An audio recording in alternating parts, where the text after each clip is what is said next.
குடும்ப உறுப்பினர்கள் அனைவருக்கும் வணக்கம். மாற்றம் ஒன்றே மாறாதது.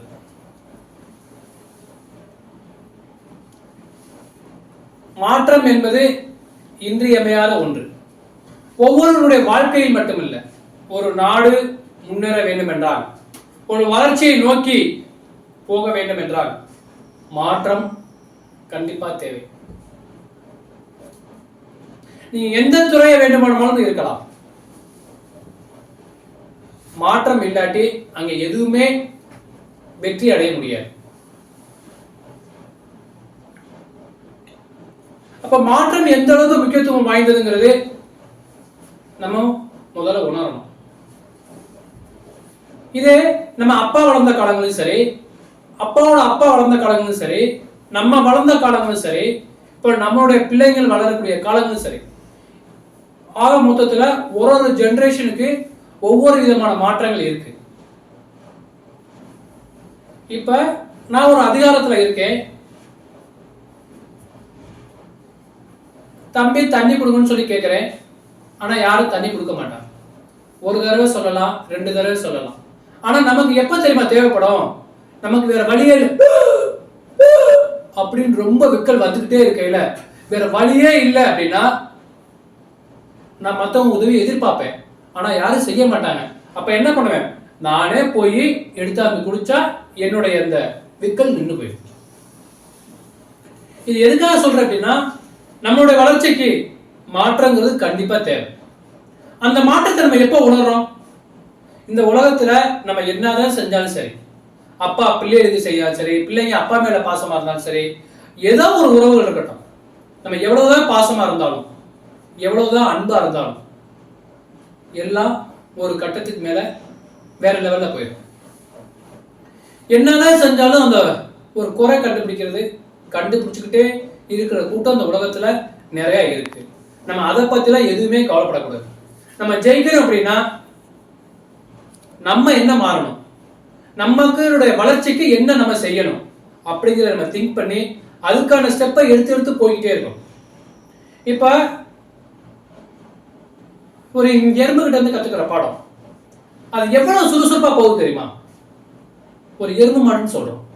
அந்த எறும்பு மாடு கிட்ட இருக்கிற குணம் அவ்வளவு பொறுமையா இருக்கும். ஆனா நம்ம இருக்கக்கூடிய இன்னைக்கு எல்லாரும் வார்த்தைகளை படுன்னு பேசிடுறோம். அந்த கொஞ்சம் கூட பொறுமை இல்லை. அதே மாதிரி யானை கிட்ட பலம் இருக்கு தெரியுமா? அதுபோல நம்மள்ட்ட நிறைய பேர்ட்ட பலம் இருந்தாலும் ஒரு ஜென்ரலா ஒரு இடத்துக்கு வரையில நம்ம அப்படியே நாசுக்கா ஒதுங்கிடும். அப்ப நம்ம யானைகிட்ட இருந்து நிறைய பலத்தை கத்துக்கலாம். அதே மாதிரி சிங்கம் இருக்கு தெரியுமா? சிங்கம் கர்ஜிக்கும், எல்லாமே நான் தான், இந்த காட்டுக்கு நான் தான் ராஜா அப்படின்னு ரொம்ப ஆணவம். அது போலத்தான் இன்னைக்கு இருக்கக்கூடிய ஆண்களும் சரி, பெண்களும் சரி, குழந்தைகளும் சரி, நிறைய பேர் அப்படி ஒரு அகங்காரத்துல நிறைய பேர் இருக்காங்க. அதே மாதிரி குதிரை எடுத்துக்காங்களே, குதிரை வேகமா போகுது, அதனுடைய ஓட்டத்துக்கு ஈடுன்னு எதுவும் கிடையாது. அது போலத்தான் இன்னைக்கு நிறைய பேர் ஓட்டத்துல, அதாவது ஒரு மணி ஏன் பண்ணக்கூடிய ஓட்டத்துல எல்லாருமே ஓடிக்கிட்டு இருக்கோம். அதனால குடும்பத்துல நடக்கிறது, பக்கத்துல நடக்கிறது எதுவுமே நம்மளுடைய பார்வைக்கு தெரிய மாட்டேங்குது. இப்படி அதே மாதிரி நிறைய இருக்கு தெரியுமா? நம்ம சின்ன பிள்ளையா இருக்கையில நரி கதை சொல்லுவாங்க. நரியோட அந்த ஒரு புத்திசாலித்தமான தந்திரம், அது மாதிரி தந்திரம் இன்னைக்கு நிறைய பேருக்கு இருக்கு. இந்த உலகத்துல எப்படி நினைச்சா யார்கிட்ட அட்ராக்ட் பண்ணலாம், இவங்கள்ட்ட நினைச்சா இப்படி அட்ராக்ட் பண்ணலாம் அப்படிங்கிற இந்த உலகம் நடிப்பு உலகமா இருக்கு. நரிகிட்ட இருந்து நம்ம கத்துக்கிற விஷயம் ஒரு நரி தந்திரம். அதே மாதிரி ஒரு காக்கா கூட்டம் இருக்குல்ல, காக்கா கூட்டம் எப்பவுமே கூட்டமா தான் போகும். எங்கேயாவது பார்த்துருக்கீங்களா? ஒரு காக்கா 2 காக்காய அது மொத்தமா வந்தாலும் அந்த ஒரே மாதிரி அலைன்மெண்டா போகும். ஒரு இப்படி போனாலும் இப்படி ஒரு அந்த அலைன்மெண்ட் பார்க்கவே அழகா இருக்கும். ஆனா இன்னைக்கு நிறைய பேர்ட்ட நம்ம இருக்கக்கூடிய உறவுகளை எடுத்துக்காங்களே, இன்னைக்கு ஒரு இடத்துல நிக்கிறோம் அப்படின்னா அது எல்லா இடத்துலயுமே செதஞ்சு கிடக்கு. இப்படி ஒவ்வொரு விஷயங்களா நம்மளே நாம மாத்திக்கிட்டா மட்டும்தான். இப்ப விலங்குகள் எவ்வளவோ இருக்கு, அவ்வளவு விலங்குகள் இருந்து நம்ம நிறைய விஷயம் கத்துக்கலாம். கத்துக்கிட்டு நம்மளோட வாழ்க்கையில நம்மளோட வெற்றிக்கு என்ன தேவை, என்ன மாற்றம் நம்ம முதல்ல மாறணும். அவன் என்னை மதிக்கல, இவங்க என்னை மதிக்கல, அவங்க என்னை மதிக்கலைங்கிறத விட நான் அவங்களுக்கு மதிப்பு கொடுக்குறேன். அவங்க மதிப்பு கொடுக்குறாங்களா இல்லையாங்கிறது எனக்கு தேவையில்லை. நான் அவங்களுக்கு மதிப்பு கொடுப்பேன். ஒரு மனைவியா இருக்கட்டும், மயனா இருக்கட்டும், மகளா இருக்கட்டும், இல்லை ஏதோ ஒரு உறவு முறை, அவங்களுக்கு நான் மதிப்பு கொடுப்பேன். மதிப்பு கொடுத்து அவங்க மதிப்பை எதிர்பார்க்கணுங்கிறது அது என்கிட்ட இருக்கக்கூடாது. அது போல இந்த செயலை நான் தான் செய்வேன். அது மாதிரி எந்த இடத்துலையுமே நம்ம ஒரு ரெஸ்பான்சிபிலிட்டி எடுத்துக்கிட்டு அதுக்கு தகுந்த மாதிரி மாறி, ஒரு ஒரு இடத்துக்கு தகுந்த மாதிரி நம்ம அதுக்கு தகுந்த மாதிரி மாறி நம்மளுடைய குரோத்தை நம்ம வளர்த்துக்கிறதுக்கு உதவி பண்ணிக்கணும். இது நம்ம தான் உதவி பண்ணணும். மற்றவங்க உதவி பண்ணுவாங்க, அவங்க உதவி பண்ணுவாங்க, இவங்க உதவி பண்ணுவாங்க எந்த காலத்திலுமே நினைக்க கூடாது. நம்மளுடைய வளர்ச்சிக்கு நம்ம தான் முழு காரணம், நம்ம மாற்றத்துக்கு நம்ம தான் காரணம். இப்படி ஒவ்வொரு விஷயத்தையுமே சரி, வீட்டில் இருக்கக்கூடிய ஒவ்வொருத்தரும் இந்த ரெஸ்பான்சிபிலிட்டி எடுத்துக்கிட்டு அப்படின்னாலே குடும்பத்தினுடைய வளர்ச்சியும் கண்டிப்பா ஒரு மாற்றம் இருக்கும். இப்ப என்னதான் ஒரு மாற்றங்கள் வந்தாலும் அவங்க வீட்டுல 5 பேர் இருக்காங்களா, 5 பேரும் மாறினாங்கன்னா அதனுடைய குடும்பம் எவ்வளவு வளர்ச்சியை நோக்கி போய்கிட்டே இருக்கும். இப்ப இன்னைக்கு இருக்கிற மாதிரி எப்பவுமே இருக்க மாட்டாங்க.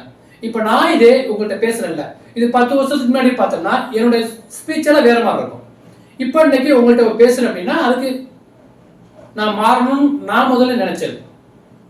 இந்த உலகத்துல மக்கள் எதிர்பார்க்கக்கூடிய ஒன்று நல்லா பேசணும், இன்னொன்னு நடிக்க தெரியணும். இது யார் நல்லா பண்றாங்களோ அவங்க மிக சிறந்த வெற்றியாளரா வள வரலாம். ஸோ நீங்க ஜெயிக்கணும் அப்படின்னா நீங்க முதல்ல மாறுங்க. அவங்க இப்படி பண்றாங்க, இவங்க இப்படி பண்றாங்க, அவங்க என்னை மதிக்கல, இவங்க என்னை மதிக்கலன்னு சொல்றதை விட்டுவிட்டு மற்றவங்களுக்கு பிடிச்ச மாதிரி நம்ம முதல்ல மாறுவோம். ஓகேவா? நீங்களும் மாறுங்க. இது வரைக்கும் நம்ம வீடியோ பார்க்காம இப்பதான் முதல்ல பாக்குறீங்கன்னா நம்ம சேனலை சப்ஸ்கிரைப் பண்ணிருங்க, ஷேர் பண்ணுங்க, லைக் பண்ணுங்க, மறந்துடாம கமெண்ட் பண்ணுங்க. நன்றி.